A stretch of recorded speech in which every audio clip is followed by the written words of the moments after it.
Today in the Smuggler's Room, I'm coming to you from the Smuggler's Room, and we're going to do some ridiculously geeked out install. That's coming up.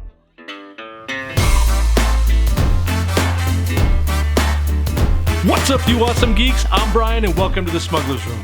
This week, this chubby geek is going to take you inside the installation of this, how it was dressed, and a full look at the room that we have been talking about in its current state. Now, if you haven't been here before, we hope you'll consider hitting that subscribe button and the bell so you don't miss a single episode. Now, let's get this thing installed and greeblified. We should probably start with the columns, which I've already painted.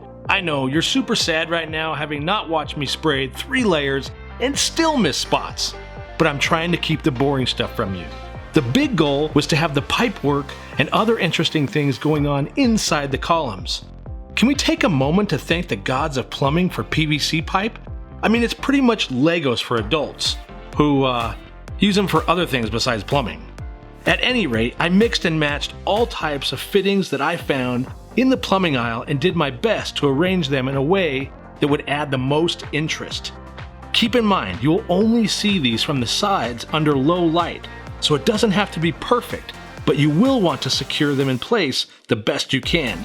I used mostly 5-minute epoxy and PVC glue for this.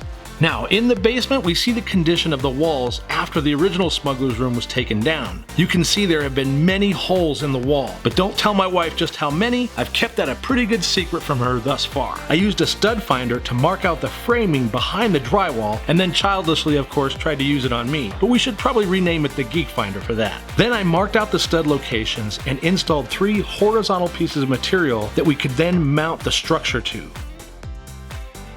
Then I moved the base wall unit into place, drilled new pilot holes, countersunk, and screwed it into our backing material.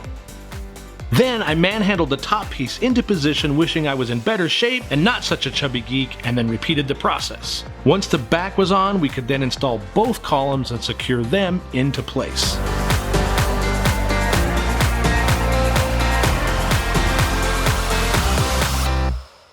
Next up was installing the control panel we made for this wall and fishing the power through the wall. And for all my AV friends out there, that means adding a service tab to your tape job for easy removal. If you want to see how we built this control panel, I'll provide a link in the description below. We also installed the movie poster and both covers for the columns, which were screwed into place so they could be removed later if needed. Now we need to add a good detail more to the wall. So I began adding greeblies and flex tubing to various parts of the project. These details will hopefully add more layers to the room and sell the overall look. Once we finish, I hope to have a fully immersive space, which means we need to fill any dead areas in the project with something that adds interest. When the project is complete, there will be tubing and fixtures and all other manner of detail throughout the space, and you'll truly feel like you're in another place.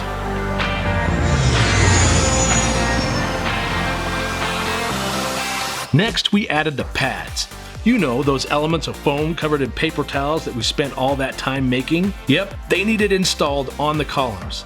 Thankfully, when I built them, I made them fit as tightly as possible because I didn't want to have to glue every pad, especially to the column panels that we needed to have access to. I made a strip of MDF that I could use as a spacer and installed the pads one at a time. I realized during the pad install that I would need to make a custom pad to go around our column control panel. That's why the piece is still pink foam, so I'll need to address that soon to give it a finished look.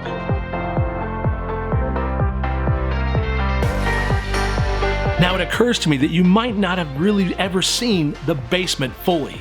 And that's sort of by design. You see, it's been a hot mess down here since we took the original Smuggler's Room down. So let's go ahead and have a tour, warts and all. You see, I want you to have a look at it in its current state so that you can fully see the transformation that we are going to attempt. You see, I very much want to show you the space in its current form and line that up with the 3D renderings I showed you at the start of this project. Specifically the crash couch, or hull couch, however you prefer it.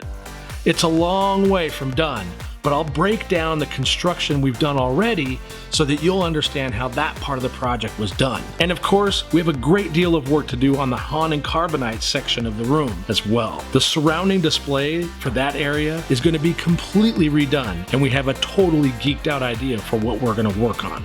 And the bar, because what kind of space-worthy smuggler's ship would this be without a properly stocked and operated bar? So, as you can see, we have a ton of work that needs to be done, but we hope you'll stick with us until the end, because that is only the beginning of what we're going to bring you on this channel. There are many people that saw the room in its first rendition that think I'm crazy for starting all over again from scratch, and they ask me why. In addition to not having it done right the first time, I really enjoy building something out of nothing.